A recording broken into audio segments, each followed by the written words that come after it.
నంద్యాల ఉప ఎన్నిక ఇప్పుడు రాష్ట్రంలో హాట్ ఇష్యూ. ఈ ఎన్నికలో గెలుపెవరిది అనే దానిపై తెలుగు రాష్ట్రాల్లో జోరుగా చర్చ జరుగుతోంది. ఈ ఉప ఎన్నిక 2019 ఎన్నికలకు రెఫరెండం లాంటిదని ప్రధాన పార్టీలన్నీ భావిస్తున్నాయి. అందుకే అధికార ప్రతిపక్షాలు టీడీపీ, వైసీపీ బైపోల్ ను చావో రేవో అన్నట్టు పరిగణిస్తున్నాయి. మరి నంద్యాలలో సీన్ ఎలా ఉంది? నంద్యాలలో ఓ క్లారిటీ వచ్చేసింది. ఇప్పుడు వార్లో శత్రువులెవరో తేలిపోయింది. ప్రతి ఎన్నికలాగే ఈసారి కూడా భూమా వర్సెస్ శిల్పా కుటుంబాలే. అయితే పార్టీలే తేడా. గత ఎన్నికల్లో శిల్పా టీడీపీ నుంచి పోటీ చేస్తే ఇప్పుడు వైసీపీ నుంచి బరిలోకి దిగుతున్నారు. భూమా నాగిరెడ్డి వైసీపీ తరఫున పోటీ చేయగా ఇప్పుడు ఆయన కుటుంబీకులు టీడీపీ నుంచి పోల్ సీన్ లో ఉన్నారు. నిన్నటి వరకు చక్రపాణి రెడ్డి టీడీపీలో ఉంటారా ఉండరా అనే సందిగ్ధానికి నేడు తెరపడింది. అన్నబాటలోనే చక్రపాణి రెడ్డి కూడా వైసీపీలో చేరిపోతున్నారు. సో ఇప్పుడు క్లారిటీ వచ్చేసింది. మళ్లీ సేమ్ సీన్. దీంతో ఇక రాజకీయం మరింత రసవత్తరంగా మారనుంది.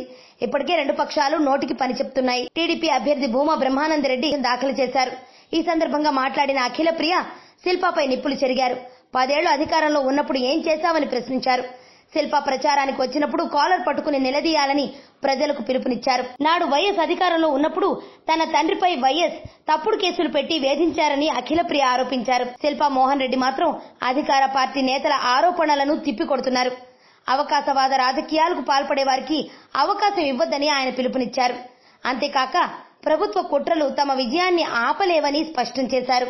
ఆరోగ్యవంతమైన జీవితం కోసం మనం పాటించాలి కొన్ని నియమాలని. చిన్ని చిన్ని చిట్కాలతో చింతలేని జీవితాన్ని ఎలా గడపాలి అనే దానికి వీక్షిస్తూనే ఉండండి మన ఆరోగ్యం యూట్యూబ్ ఛానల్. మరిన్ని ఆరోగ్య సూత్రాలకు సబ్స్క్రైబ్ చేసుకోండి.